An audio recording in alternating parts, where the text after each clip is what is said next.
Ninsabu għonek fuq il-website ta' Radio 105, radio105.mt, u f'dan l-studios ta' dan l-istazzjon illum minix wahdi, pero mija għonek għaw persuna li jina niftakru zaħir. Niftakru jiġi għamil xi program l-emmula u kol fuq il-radio, daqxej ta' tifel, kif rajtu qoddim illum għad dal-istess wieħed jien għal-moment ħsibtu akbar minni, pero ejja nħarsu, ejja nħallu din il-parti hemmhekk. Nilqgħu fostna hawnhekk ukoll anki lil Kersin, kif aħna Kers? Kif aħna, rajtlek, għal serju. Long time no see. Narak Ikbar minn żgur, fil-wisa żgur. insomma jiena mhux binqassa, però kif inti l-ewwel net, Ta' mhux ħażin no pjaċirek għax tajtek issa anke jiena rajtni xi jaħti ġifieri. Għaj gustus, ħasra li raġel, ħanaj.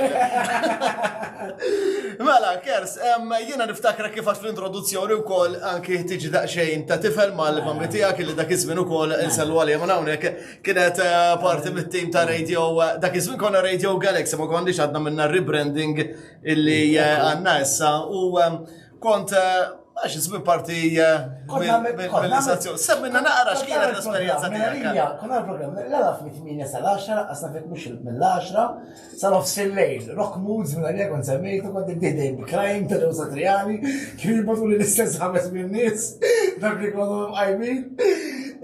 Imma kienet bazzax, dak iż-żmien kont diġà bdejt indon għara kitarra, però ma kontx qed nagħmel noħodha daqshekk bis-serjetà x-xena mużikali bħala karriera, però minħabba ommi I cannot deny it li mħabba lejn mużika dejjem tifferixxi kienet sena wara sena. Allura ma darba minnhom ma nafx naraf kont qed tisma' titkellem mal-mammi u qed għandna slot hemmhekk u bistiera ta' pasta slien u qed li ħalu ċans nagħmlu niftakar kont noqgħod neħħesilja biex nara il-messaġġi tal-Vodafone tal-Go biex naqra u naqrax l-aħħar numri u noqgħod attent. Imma le, it was fun times u hekk xi ħaġa. Kont għadek żgħir dak iż-żmien, kont għadek żgħir ħafna. Naħseb kelli 15 hekk, naħseb dak iż-żmien. Kont għadek minn daqsxejn ta' tfajjel kemm bdejt kont adolescenti u x'vera. Intant kont iddoq il-mużika rock, minn dejjem kienet jisaġu fik il-mużika rock. Ara, fil-verità meta kelli il-preċett u missieri kienu xtraw li kitarra dak iż-żmien kienet klassika. Akustik klassika. U jena msommu kienu badu li għandan il-teacher u dan il-teacher għallum isma għallum da mux kapaċi. It's not in him.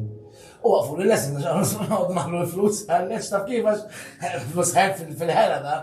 Issa basically jena mux għax kod id-dejja imma u kien jgħid li x'għandi nagħmel u x'għandi ndoq. U jiena kont nagħmel l-affarijiet tiegħi, jiena għandi għalija. Kont nagħmel fattija. Kont nagħmel fattija, jiġifieri kont nagħmel fattija u somma u it led to my parents għallu li isma' aħjar issa xi.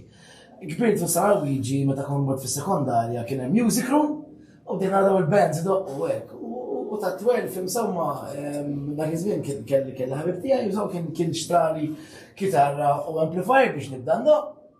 Imma qatt ma ħadd bis-serjetà sakemm ma qishom low levels. Kif eżattix mill-low levels? Indunajt li l-iskola mhix għalija, għafu li ġibtom kollha low levels ġifieri iktar 12, ġibtom 12 luma, il-mużika bdiet issir iktar u iktar xi ħaġa li qed niddependi ħajti fuqha. U ma stajtx, u literalment ġifieri bdejt ġifieri flok waqt isħabi dak iż-żmien qed jaħdmu jew qegħdin l-ewwel sajf tagħhom bħala adolescenti qed joħorġu qed imorru ġew bars u clubs. Konna met minsijat id-dar, ġifieri moħħa mal computer u bil-widna nipprova niffigerja songs ta' Bon Jovi, Guns N' Roses, bil-widna, kollox bil-widna. Dejjem fuq il-ġeneru rock. Eżatt, fuq il-ġeneru rock. Mela, jidher li l-karriera tiegħek bħala DJ ma tantx kienet xi waħda waw.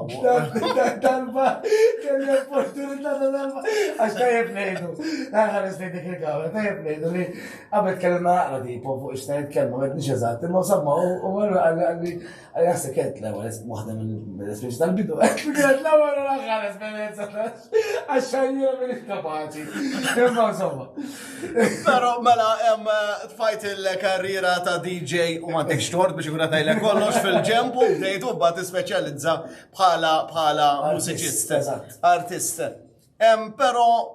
Semmejtinna li kont għamilt low levels u din il-kamra fil-iskola, fil-kulleġġ fej kont forsi tatek dik id-daqxejn ta' spark u l-kitarra li xralek il-ħabib tiegħek bdejt prattika, però il-moment li kont qiegħed id-dar u kont qiegħed tipprattika. Kien hemm momenti fejn bdejt isma' bdejt għajt jiena tnaħli l-ħin jew kella, kien hemm momenti li forsi bdejt timmaġina illi tista' tasal fejn wasalt illum għajdu hekk. Dak iż-żmien qatt ma konna immaġinani nasal fejn sal-lum, għax qatt ma konna immaġinani nkanta. Ġifieri dak iż-żmien kont biss bħala kitarrist, u infatti kont nipprova nispeċjalizza ħafna li l-vuċi tiegħi flok tkun il-vuċi jew tkun il-vuċi minn idejja. So mbagħad bdejt naspira ruħi li nispekta nies bħal Eric Clapton, David Gilmour, Jimi Hendrix, Slash ta' Guns N' Roses fej B.B. King, qed jartikulaw ħafna aktar il-kitarra bħala instrument. Naħseb il-fatt, f'ħajti mhux sigriet li il-familja tiegħi aħna kollha dejjem minn turmoils differenti u l-lum saqsejt il-mistoqsija qatt ma saqsini f'ebda interview. U risposti għalli le, għatma kelli ebda tip ta' dubju li għet niddejja jew naħli l-ħin jew anzi kienet il-salvazzjoni tiegħi bħala Kirsti, bħala fil-personal life, il-kitarra kienet il-salvazzjoni tiegħi kienet l-iktar ħaġa constant, tipo people were coming and going, opportunities coming and going, life is coming and going, pero kitarra da hemm, il-mużika da hemm, edha hemm, ħin kollu jekk flofs il-lejl jien naf ħassejtni rabjati, ħassejtni happy, whatever. Għabat il-kitarra, jekk ħassejtni happy, ktib xi ħaġa forsi iktar fun, jekk ħassejtni ndejja, ktib forsi xi ballad. Issa semmejtinna l-qatt ma kont immaġinak tkanta. Mela, x'kien dak il-mument partikolari li mill-mużika fil-li il-kant tiegħek għattinna li bdejt uħorġu bidejk bil-mużika. Però x'wassal dak il-mument? Per eżempju jiena ma nimmaġinanix inkanta u jilni fuq ir-radio għal kważi 30 sena, ġifieri dejjem quddiem il-mikrofonu. Jaf jiġik xogħol dak il-mument. Kull meta kantajt kien f'xi karaoke night u dawk li kien hemm tajthom pjaċira għaliex għaddew passata bija minn dak mhux għax kont tajjeb bil-kant. Ġifieri dak kienu l-unika mumenti li jiena kantajt, però inti illi minn kitarris għax ma jfissirx għax tkun kitarris bil-forsi tkun kantant, x'waslek u fejn dunajt illi għandek potenzjal ukoll anke bil-kant. Ara, għandik risposta naqra twila sewa, mela. Tibżax. Bħala romantiku. Dejjem kont xorta nkanta ftit dik il-mara illi għajt maħħa taf kif it's romantic. X'kont kanti, majt il-verità. Konti kanta tiskip għal-Hero, Hero kienet l-ewwel kanzunetta li daqqejna fuq Radio Galaxy meta bdejna, ġifieri. Ma jgħid isir bil-rock man. Jiena tipo għajsek qed fil-rock Hero. Maċi doqxu għadha ta' Justin Bieber u. Le, dak iżmek għadu ma' kien għadna ma' nafux dina kienet għafna jgħar. Le, imma jokes apart, bażikament, jien dejjem kont isu xorta kienu kollu dik il-mużika fija li isu nitlu fankanta jew mad-diska jew biex nieħu pjaċir jew biex anke nitgħallem u biex nitgħallem minn doqqa. So jien xorta isu kont naħħamja mad-diska meta kont indoq. Però Ejna jtu kont istona mad-diska. Le, kont istona żgur, li kitarra bisket insomma place.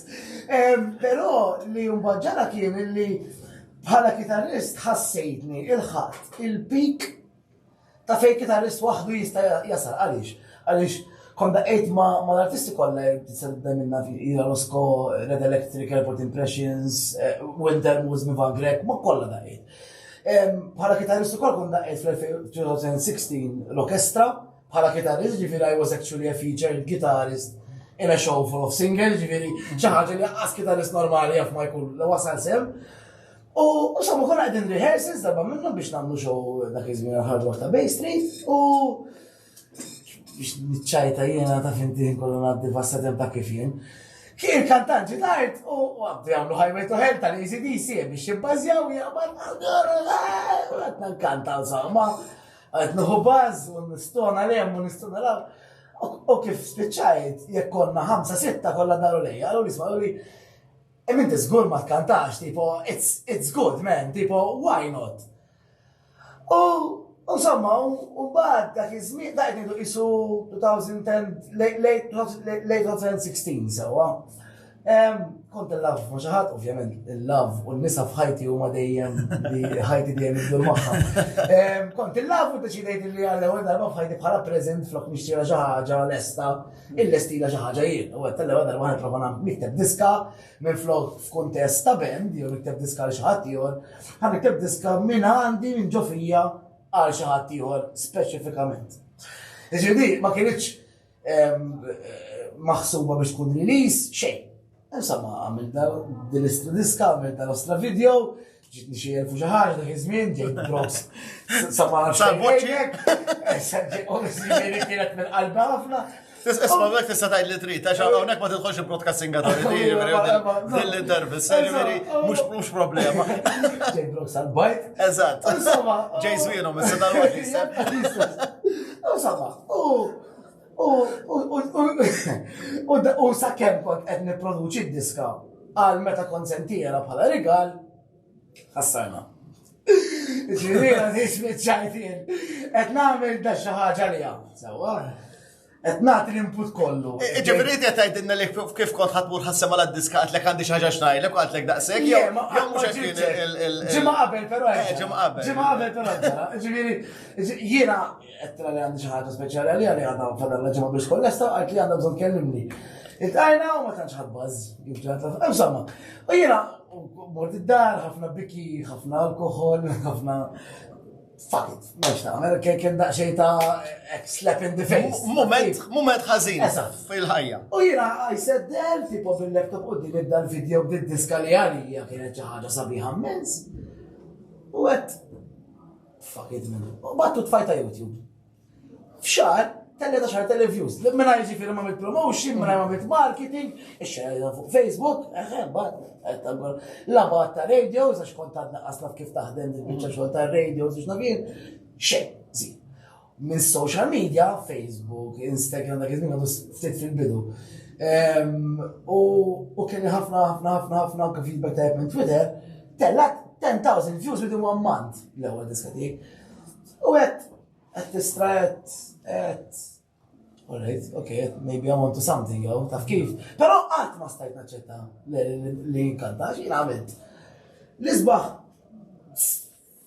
minn snin ħares fil-mera u naqbad għalleċ x'ismu skupa u sejri u niftaħ saqajja u trying to rock out. U fl-ebda ħin ma kont nimmaġinari jekk taf kif bil-mikrofon jew inkanta. Ġid iktar kont tipprattika il-persuna tiegħek bħala kif ħad tidher bil-kitarra anke meta mort nagħmel it-tatus. L-ewwel ħaġa li jgħidlu il-dettajjeb biex jgħidu l-nest jekk hemm ukoll. Fejn taf kif, tipo so l-image kienet hekk. U samma da minnhom kelli konti qed ġo lounge xemxija u inserta kienem ma nafx istaxen li fuka saqtaħħa. Semmi. Inserta kienem Hugo għalli għaxfillu. Sallu għal-memorja tiegħu. Eżatt. U Hugo kien l-ewwel wieħed illi ħanteres fija qabadna u għalli bidek id-doq li kull nar ta' jerba Hugo's Pub. Għajenet, taf kif, tipo, isek tinħasa. Waħda, issa isu din ħaġa li kienet hobby li xi darba kienet isu dak il-virtual friend li għandu ħatti għor ma qiegħda hekk, tipo, diri, issa qiegħda tagħmel il-flus. Ħattini exposure li jiena nista' nibranċa u niftaħ iktar, u minn hemmhekk isu minn 2017 fil-bidu l-qudiem, tlaqt f'dil-biċċa xogħol biex inkompli l-overview. Għajt naħdem sakemm fit-2018 f'Diċembru tajt il-notice ix-xogħol, għax kelli biżejjed xogħol bħala mużiċist fil-weekends u tiġijiet u hekk. Issajt tifok aktar fuq il-mużika bil-full time, bil-flaxija milli fil-ħodu. Allura qed jekk jien fil-ħodu nuża l-ħin biex nikteb id-diski jew nipprattika l-craft tiegħi stess, ħanibqa' nitjieb, iċ-ċirku ħajibqa' ovvjament ħammur ġoggi u ħammur tajjeb, u ċ-ċirku ħajibqa' jdur u ħajibqa' jdur. U kont għamilt l-isbaħ sena u nofs full-time musician, I was living the dream. Un budget COVID. COVID. U kelli rġet naħroġ naħdem u issa qiegħed isu bġis jobs, full-time job as a musician xorta, għax jekk hemm meetings jew hekk, whatever, u għandek ninsija xogħol kuljum naħdem fl-accounts, għax bħalissa ċirkostanza hekk permetti bħalissa. Nafu li l-bieraħ inti fjum il-maħbubin varajt kanzunetta ġdida li diġà bdejna ndoqqu hawnhekk ukoll anke fuq Radio 105. Kellimna daqsxejn għajdilna. Bażikament, ġajt għamilt ċirku sieħ. Għax, reġa xnajt li din istess biċċa xogħol ta' close to home l-ewwel diska tiegħi. Ftit qabel ma Titħax tiddaħħaqni ta' u inti taf għax aħna konna u naf xi ħaġa żgħira, però ma nafx kif svolġit l-istorja x'in ngħaddi l-intervista supposta minni il-ġimgħa għaddiet, però mbagħad il-ġimgħa għaddiet ħassart, ġifieri eżatt 4 tiem, 5 tiem qabel ma releasejt id-diska li again kienet se tkun turija ta' mħabba li għandi lejn il-persuna.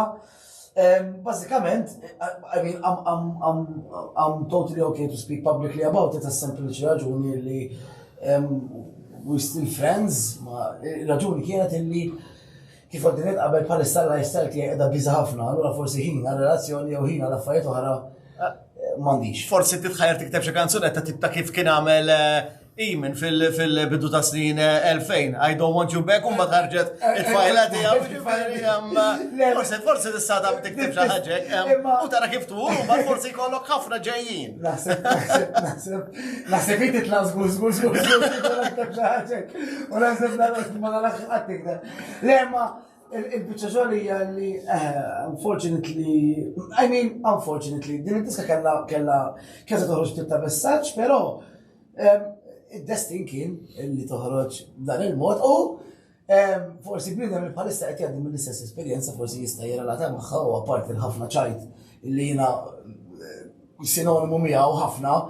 Kulħadd jaf li għandi dik is-sajd ukoll li nixtieq ħafna lejn in-nies, jiġifieri nħobb ħafna lejn in-nies, anke on a day-to-day basis. So every type of song I've written always came from the heart about my experiences, għax jiena nemmen li jekk jien għandi dat talent u għandi vuċi, naf minn hemm ħaddieħor miskien qed id-dar jsofri waħdu, jaf kumpanija tiegħu hija radju, laqas it-televiżjoni, allura hija importanti ħafna li bil-mużika tilħaq u tibta nies ukoll għaliex le. Mela, wasanna kważi biex intemmu din l-intervista. Nħu pjaċir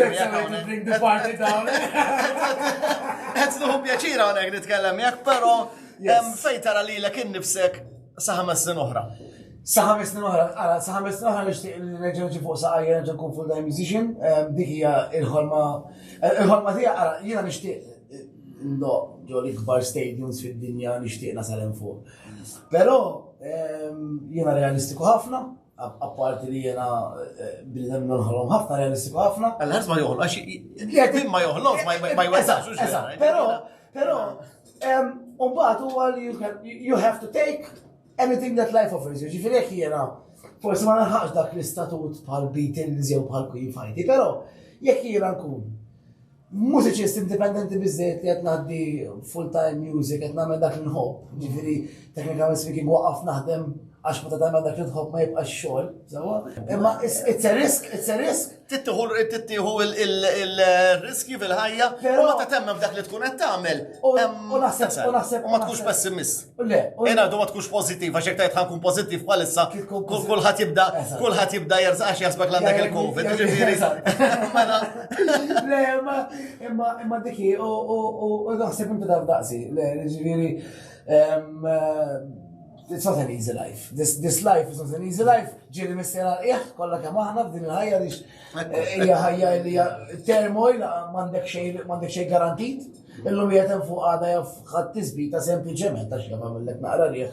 Issa ħalli llum qegħdin fuq id-debi niġi Imma sempliċement xi ħaġa jista' jfottilek dak kollu qed taħdem għalih. Allura in 5 years time nixtieq li jkolli il-post tiegħi, għax bħalissa l-goal tiegħi huwa li naħdem sakemm nixtri post, għaliex minflok ġemmajt għal 10% ġemmajt fl-istrumenti, fil-music u fil-karriera, investejthom hemmhekk.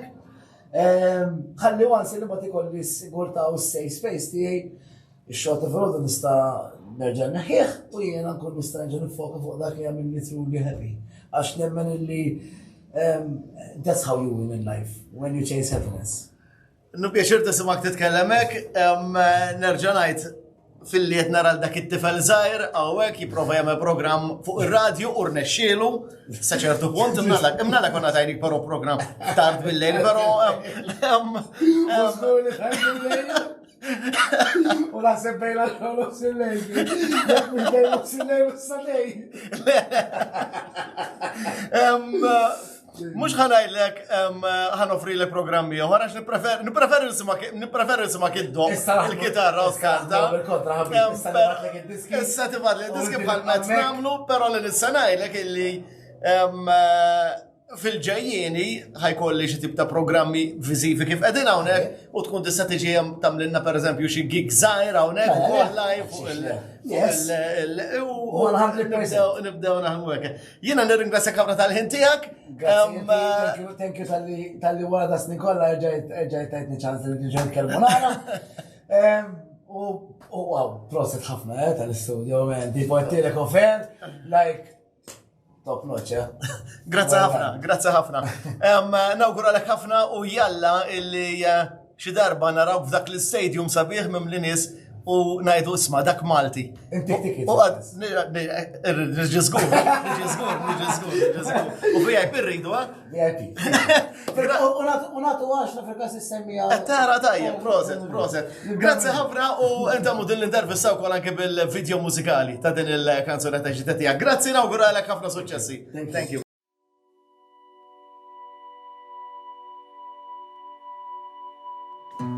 I've been trying to tell you I don't wanna let you down.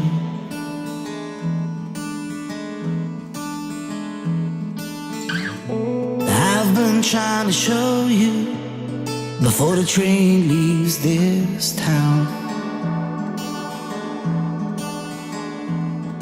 The light that we have is so bright.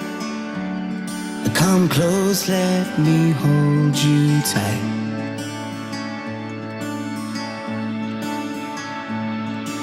What else can I do, baby, for you? For you.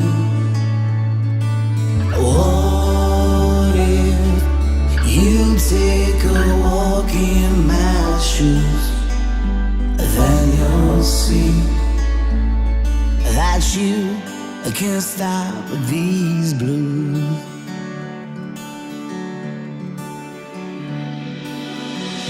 I know sometimes it's rough, we don't have an easy life. But I've dreamt of this moment with you beside me as my wife.